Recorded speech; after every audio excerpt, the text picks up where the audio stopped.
Afirmasi Law of Attraction yang tepat, gini caranya.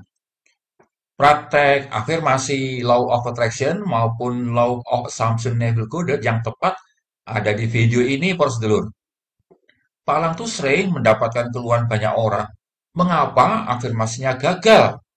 Padahal orang-orang itu, wah sudah begitu terdesak oleh utang pinjol lah. Ada yang kebelet kawin karena terdesak umur yang sudah 37 tahun lah. Atau ada orang yang merasa nabrak dinding beton tak ada jalan keluar terhadap aneka permasalahan hidupnya. Kok afirmasi nggak membantu menyelesaikan itu semua atau memenuhi kebutuhan itu semua? Sudah afirmasi siang, malam, merem, melek. Kok seperti ini nggak ada pengaruhnya ya afirmasi itu? Apa yang salah dalam cara praktek hukum law of attraction dan hukum asumsi ini? Nah, beberapa waktu yang lalu, ada seorang anak muda, sarjana nih, nah, keren kan sarjana, dari sebuah sekolah ternama di Makassar. Dia bilang begini, saya sejujurnya naksir berat sama cewek, Pak. Namanya Ririn. Wah. Lalu saya berafirmasi begini, saya memiliki Ririn. Ririn sangat bucin padaku. Wah. Kami berdua pasangan bahagia. Wah. Kami menikah dalam saling pengertian dan kasih sayang selamanya. Wih. Itu afirmasinya. Anak muda ini bercerita bahwa ia telah melakukan afirmasi itu setiap hari selama 1 tahun lamanya. Ya, suwe banget ya. Ia melakukan itu dengan tekun sesuai nasihat guru kekuatan pikiran yang dia temukan di internet. Mbuh sopo guru nih. Ia juga melakukan pendekatan pada si gadis dengan disertai bumbu-bumbu rayuan gombal tentunya. Ini cerita dia ya.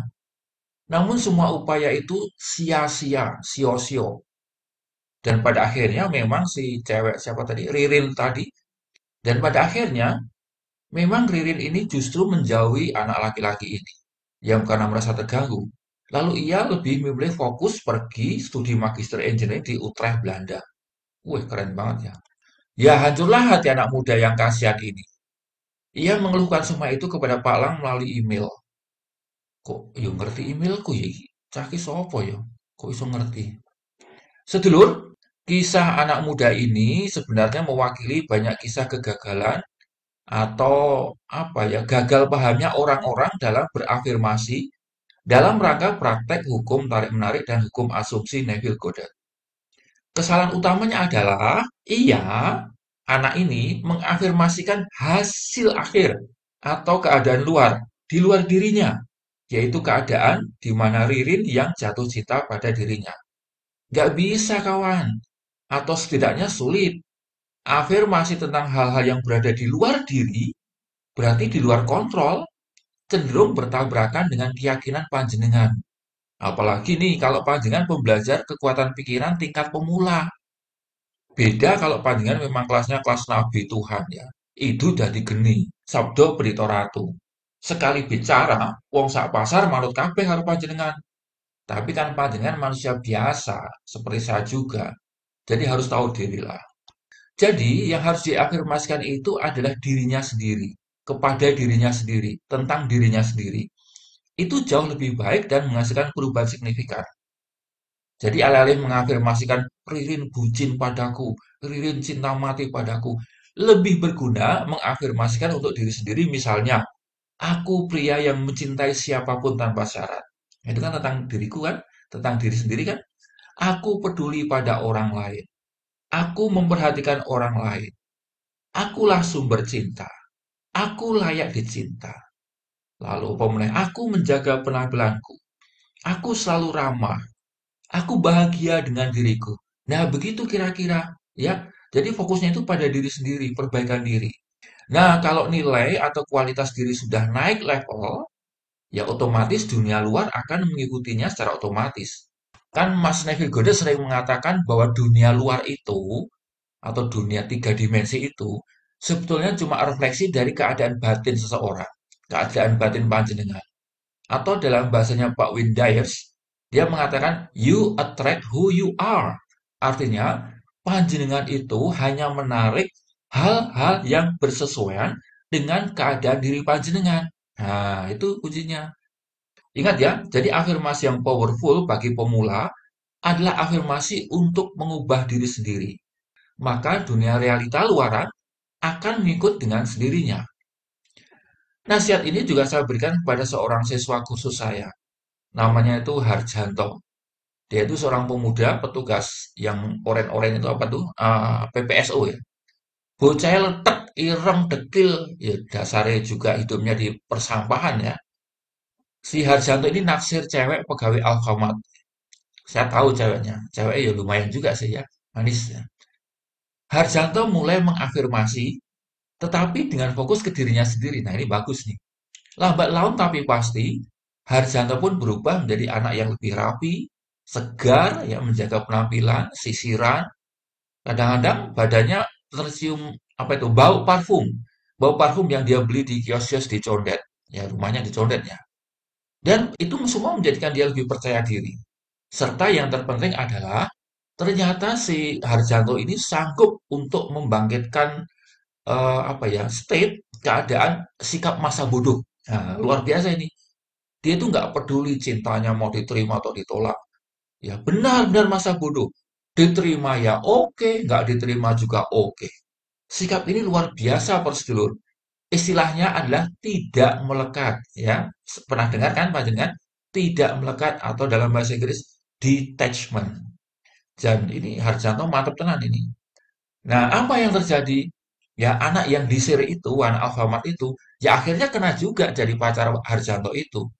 Walau perlu waktu bagi Harjanto untuk ngelencerinya. Ya, dia ngelencerin hampir 8 bulan kalau nggak salah. Tapi berhasil, sukses ya. Itu tentang Harjanto di Condet. Ya. Condet yang belum tahu itu ada di Jakarta. Nah, kalau terkait dengan keuangan, bagaimana dulu? Saya saran panjenengan jangan lagi afirmasi konyol, misalnya, aku kaya raya berlimpah ruah, penghasilan 20 miliar per bulan. Wah, tabungan 500 triliun. Pret, beltut. Bila panjenengan berafirmasi semacam ini, hanya ada satu kemungkinan sebagai akibatnya, yaitu apa? Kentir. Nah, kalau hanya satu kemungkinan berarti sebuah kepastian. Kentir. Uang 20 miliar tanah lamun bisa datang kepada orang Indonesia secara wajar. Kecuali panjenengan memang anaknya Pak Khairul Tanjung umpamanya. Jadi sekali lagi fokus afirmasi itu harus pada perbaikan kualitas diri. Jadi kalau dalam hal keuangan ini ya misalnya aku peka terhadap peluang bisnis. Itu kan afirmasi yang bagus tuh. Aku cermat mengelola uang. Aku suka belajar investasi.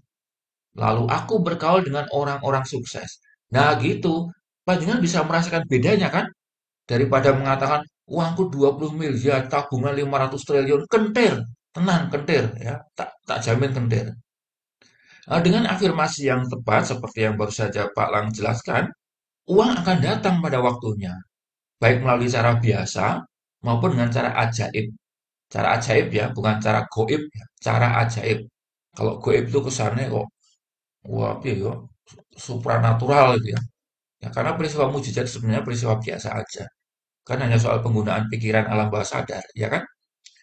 Oh iya, sebagai catatan, prosedur, jangan pula panjangan mengafirmasikan sesuatu yang melawan hukum alam. Saya ada contoh nih, seorang pengagumnya Pak Anies Baswedan. Ini bukan ngomongin Pak Aniesnya ya, tetapi orang yang mengagumi Pak Anies ini. Dia itu sampai hari ini masih berafirmasi begini. Saya bersyukur pada Allah yang telah memberi Indonesia seorang presiden yang amanah, yaitu Bapak Anies Baswedan. Presiden yang cerdas dan pro rakyat. Wampun, wampun, ampun, ampun. Pemilu udah lewat sekian lama. Hampir setahun dengan presidennya yang baru. Presiden baru udah kerja. Lah kok ya masih ada orang yang berafirmasi semacam itu? Lagi pula afirmasinya bukan ke fokus dirinya sendiri, tapi pada kondisi di luar dirinya. Iya kan? Gimana dia mau mengubah hasil pemilu yang sudah sekian lama? Ya ini yang saya sebut sebagai melawan sunatullah, melawan hukum alam. Bagaimana mungkin law of attraction atau hukum asumsi akan bekerja kalau demikian? Kasihan sebenarnya. Dan orang-orang seperti itu banyak banget Bapak Ibu, Pors dulu sedaya. Akeh banget, aku melas banget. Kalau mau cek komen-komen di di YouTube itu, waduh begitu ya. Ada aja. Jangan buang energi panjenengan untuk sesuatu yang tidak berguna. Maka pahami dengan benar ya, Pors dulur, maksud dan tujuan dari afirmasi itu. Afirmasi bukanlah cara untuk mengubah sekitar, tapi untuk mengubah diri panjenengan sendiri. Nah, kalau diri panjenengan sudah berubah, maka lingkungan sekitar akan ikut berubah sesuai dengan vibrasi yang terjadi.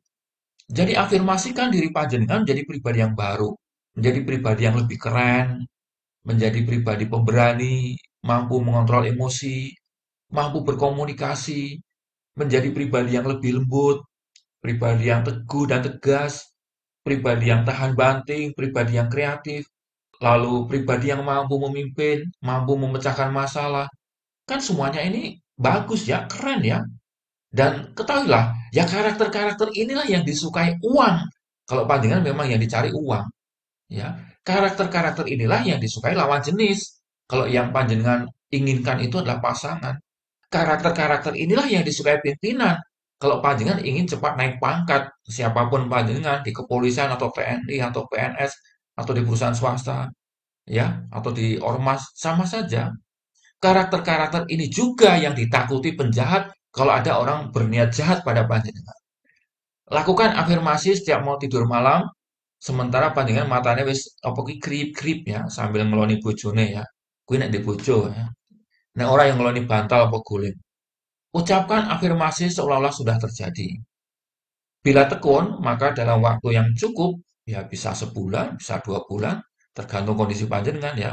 Maka pada waktu yang cukup, panjenengan akan merasa merasa naik level, ya, merasa naik level, merasa kepercayaan diri meningkat, wajah panjenengan lebih berseri-seri, seolah-olah rasanya dunia ini ada dalam genggaman panjenengan. Hidup merasa kok enteng gitu ya. Permasalahan sih sama saja, tapi merasa apa ya? Panjenengan tuh mampu mengatasi semua itu. Wah, ini kan luar biasa. Gitu ya, wes apa meneh. Ya demikian ya para sedulur, video inspirasi atau video motivasi dari Pak Lang tentang kekuatan pikiran, khususnya tentang afirmasi terkait dengan law of attraction dan law of assumption. Semoga video ini memberi manfaat. Salam hormat saya kagem panjenengan semua. Salam seger waras.